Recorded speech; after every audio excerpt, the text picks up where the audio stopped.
practice. He couldn't.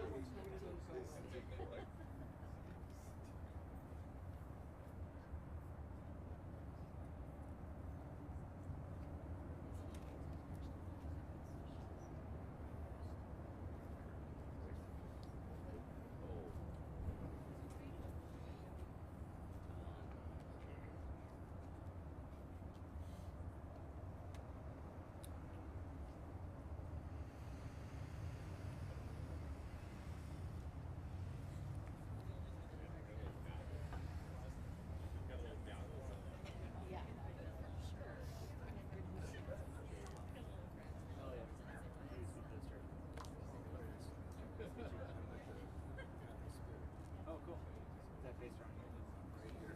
Cool. Okay, thanks. Oh, you said it? Yes. I thought he still worked, or maybe he retired. Cool. And your student? Elliot. Elliot. I'm sorry. No. Elliot. Yeah. I got here about a year ago. To the cities or to To the cities. Both, actually. I came from Twin Cities? Thank you, yeah. It's good to be here. Do you like this place? I love it. It's been a great year.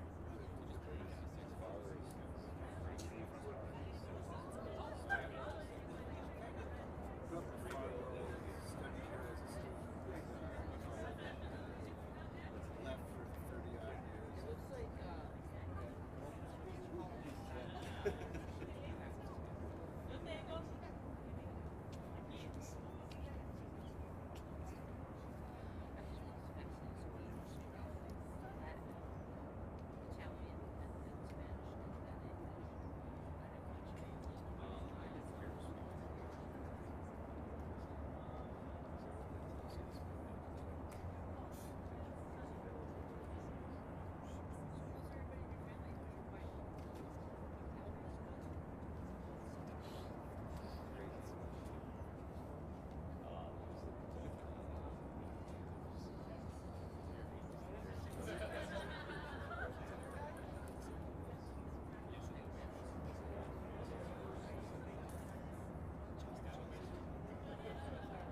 which is a big deal.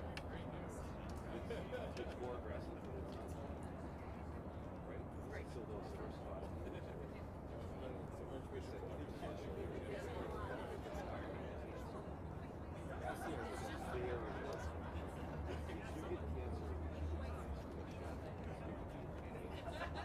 Oh, it would be the same one recurring. Interesting. 5 years is like I'm at 3 years myself. So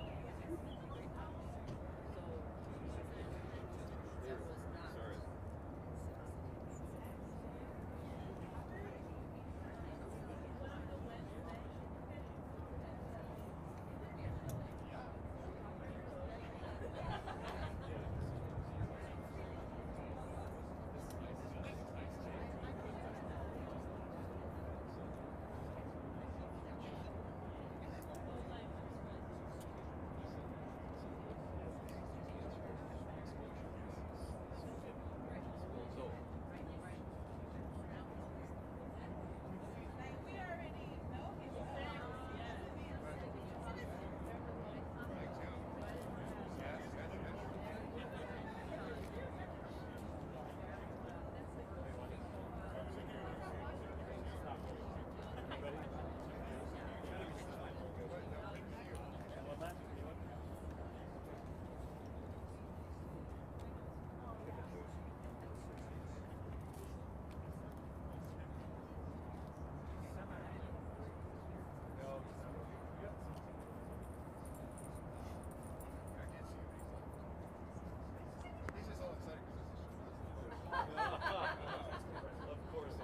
not. Is everybody ready? I'm gonna get my. Hold on 1 second. Just need a moment. Come on, Susie. I know. Well, I was visiting. Together. I was visiting. Check 2, 3, 4. I'm doing a microphone check for anyone who needs it. Providing a service. Okay, and the main event. Jack, you ready? All right. I couldn't do any better. So go ahead, Archbishop. Good afternoon. How wonderful to have all of you here on this day that is so important for us as Catholics and really for men and women of goodwill around the globe. It was exciting today. I was gathered with my staff as they announced that Cardinal Prevost had been named new Holy Father and that he had taken the name Leo XIV. I never thought I would see an American Pope. How exciting is that? Just recognizing the experiences that he's had, that would be very similar to Catholics in our Archdiocese. So to have a Pope, for example, who understands Catholic schools or the struggles that parents go through to make sure that their kids can get a good education. Somebody that has the same experience of the American church and the way in which our church is so multicultural. I think all of those things are really positive and bode well for Pope Leo XIV. We certainly promise our prayers for him here. We'll be gathering at the cathedral at 5:15 for the first Mass that we'll be able to celebrate for him.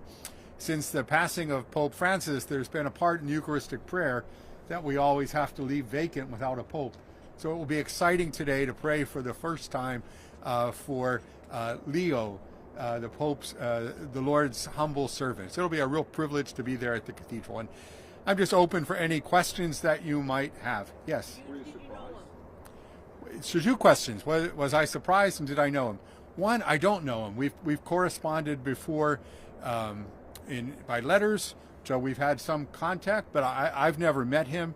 Even though I worked in Rome for a long time, he was in Peru for much of that time. If you were watching the announcement, you heard he speaks beautiful Italian. He speaks beautiful Spanish as well. He brings those traditions with him as well. I think he's going to be a marvelous Holy Father, but I look forward to meeting him. As a young boy, I had the chance to see Pope Paul VI. That was the first time I had ever seen a Pope, and I never imagined that would be the case. And then I worked with St. John Paul II and Pope Benedict before he was Pope, and he was Pope Benedict who named me a bishop, and then Pope Francis was the Pope who named me the Archbishop here. And so I've had connections with those 3, but I've never met the new Pope Leo XIV. And surprised? Was I surprised? Absolutely. I mean, not in the sense he's certainly so competent. There were so many wonderful cardinals who could have been elected. The only thing that made me really surprised was the fact that we've elected an American Pope. And just as I remember when St. John Paul was elected, and they said there was a Polish Pope, and people were just so surprised at that point. It's more surprising would have an American Pope than a Polish Pope. Why? Only because 2 things. One is that we're seen as being somewhat distant from the church in Rome, just in terms of our own experience. And then the second part of it would be the political matter. So how is it that the Holy Father is able to deal with President Trump, for example, or whoever our American president would those ties be too close or too distant? And so I just never imagined that we would have an American Pope. And I have great confidence that Pope Leo will do a wonderful job of navigating that. Archbishop, how do you think you'll continue to carry on the legacy of Pope Francis? Well, I thought it was very interesting in a couple of ways. One, he was known as probably the candidate going in that would have been the candidate of continuity with Pope Francis. So certainly has, as we heard in his opening remarks, he spoke so much about peace, which was something that was very much at the heart of Pope Francis's message, especially in these last months and last years. I mean, he spoke very much about need to reach out to those who are suffering. That's very significant. Everybody always waits to see what name the Holy Father chooses too. And Leo XIV, the last Leo, was the Pope who really did the most, I think, to promote the social teaching of the Church, social doctrine of the Church. And so, which was certainly something that was near and dear to Pope Francis's heart. So the fact that he chose Leo would suggest that that's going to be really important for him. And I think that's what we were hearing in his opening comments today as well. In beautiful Italian, by the way. Archbishop, tonight, first Mass for the Pope. Yes. Will you be delivering a homily? And if so, what will it be on, or what will you be Yes, I wish I knew that already. I will be.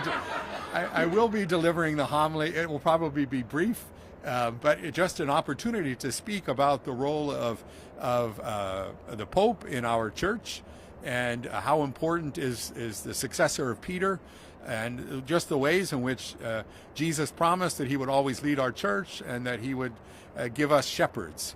And so this is just really one more example of that. So I'll have a better idea at 5 o'clock. What's the reaction you're hearing so far from others? Extremely positive. I mean, from all different age groups, all different areas in the country. I think everybody's excited, and just to see what it is that God has in mind for His church. What's the plan with this new choice? As I said, it's a surprise. Probably any of the cardinals would have been surprising in some way. So when just seeing the popes that I had mentioned with John Paul and Benedict and Francis, we saw that their gifts were so diverse, right? And they were able to lead the church according to their strengths, and how that's really helped the church to develop. So the interesting thing for me, not knowing Pope Leo, is to see how it is that he's going to be able to contribute to the health and future of our church as well. But I'm confident that he will. Archbishop, take us through the magnitude of this moment, not only for the 1.4 billion Catholics across the world, but specifically for the Catholics here in America. Yes, and it's really not just for the Catholics, but for all people. And one of the things that amazed me was with the passing of Pope Francis, to see how many non-Catholics, non-believers reached out and said that they're missing the moral voice that Pope Francis had offered, right? So the Pope has a global pulpit to be able to speak about issues and to do it in a way that really calls forth trust from people as well. We certainly need that moral voice in our world, and I'm hoping that Pope Leo will be able to be that voice that we need. I trust that he will. Can you take us through one of the letters that you and Pope Leo XIV share with each other? Yes, I mean they're really basic letters, and just a little bit about things going on here in the Archdiocese. Some of them happened right when he was beginning his time as the prefect for the dicastery for bishops. But it's not unusual that that's his office that would be responsible for working with bishops all over the world. So I'm pretty excited. He has really great credentials as a bishop as well. He served in Peru, so he did hard work in a diocese that's larger than ours, but at the same time a diocese that wouldn't have had many resources. And earlier on in my life, I had been bishop of a small diocese in northern Michigan, and I think that Pope Leo would understand the struggles of somebody in a small, under-resourced diocese, and so that's pretty exciting. You mentioned Peru. I mean, he's an American pope. Yes. Spent a significant time in Peru. Yes. What's the significance of that and the connection of Pope Francis's of the past and where he came? Yes, so I think he certainly understood the Latin American experience, and that was his experience. And I think that he certainly understood Pope Francis, who had played a large role on the continent before with Salem, the group for the church in Latin America, and very much that church continues to really give you a context for what we heard in Pope Francis's teaching. So I think that Pope Leo, coming out of that same context, would have had many of those same experiences. We found it interesting that Pope Leo spoke in Spanish. You know, he said, "I apologize. I want to take a moment to say a few words in Spanish." He said no words in English, and I wasn't sure if he has a Chicago accent or not. So we'll wait to hear from that. And I haven't heard definitively whether he's a Cubs fan or a White Sox fan. Cubs, yes. I think there's been a big push for the Catholic Church to get the youth more involved. We came from St. Thomas Academy, and they had a big parade, super excited about Pope Leo. Do you think he'll have an impact in re-energizing? That's certainly the hope. Now, if you were watching the broadcast, you were all very busy. You would have seen that the square was filled with young people, and so there is something about the church that excites that excites the young heart that's searching. I'm confident that Pope Leo will be able to speak into that. I got a little video from the school children at St. Agnes who had a big cake and celebrating after the election. I saw that our young people on the campus of the University of St. Thomas had their own white smoke, and including a white dove that appeared out of nowhere. So they found that very significant. But I'm hoping that Pope Leo will be able to energize our young people. And I've just seen that, just the way in which the Lord has used them. That was certainly a very strong suit for St. John Paul, who started World Youth Days, right? And that was just bringing people first to Rome, but then going all over the world to be with young people. And Pope Benedict, who had a very different personality, also really connected with young people.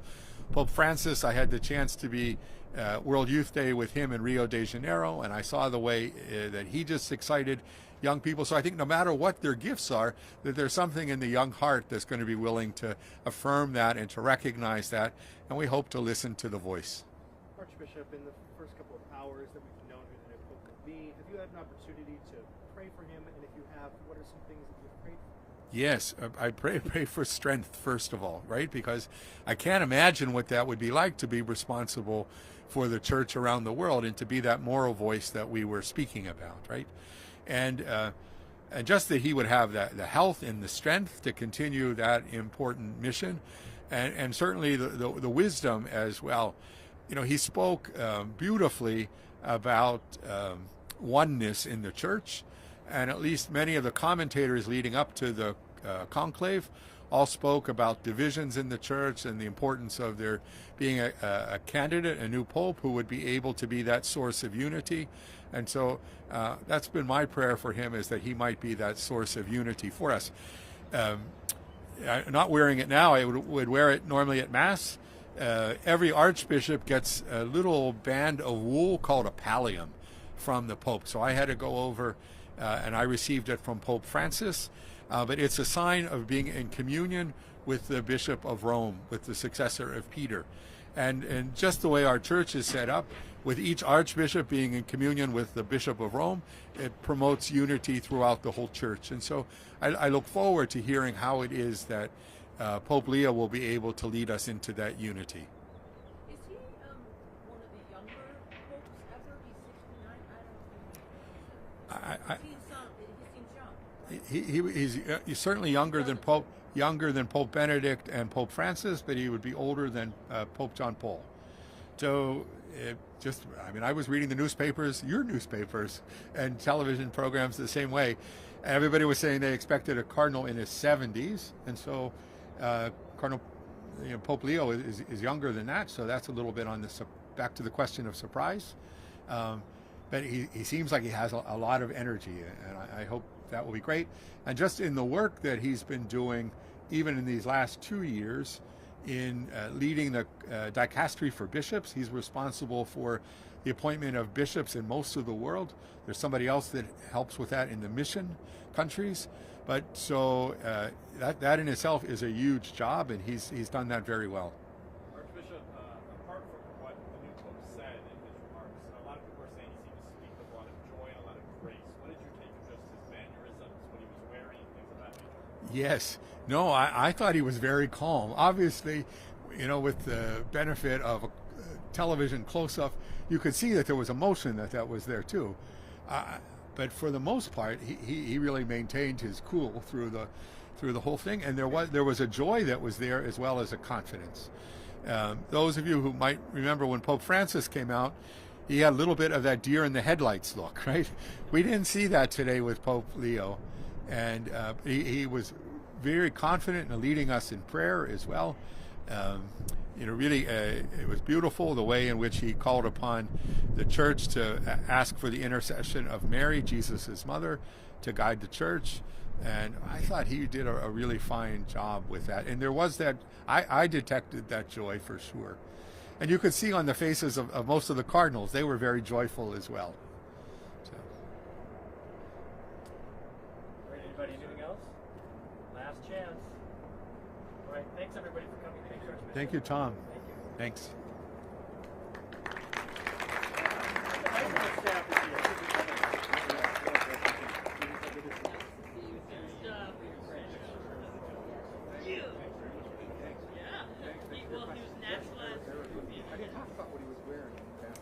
It's been a while. It was 6 years. Because I went back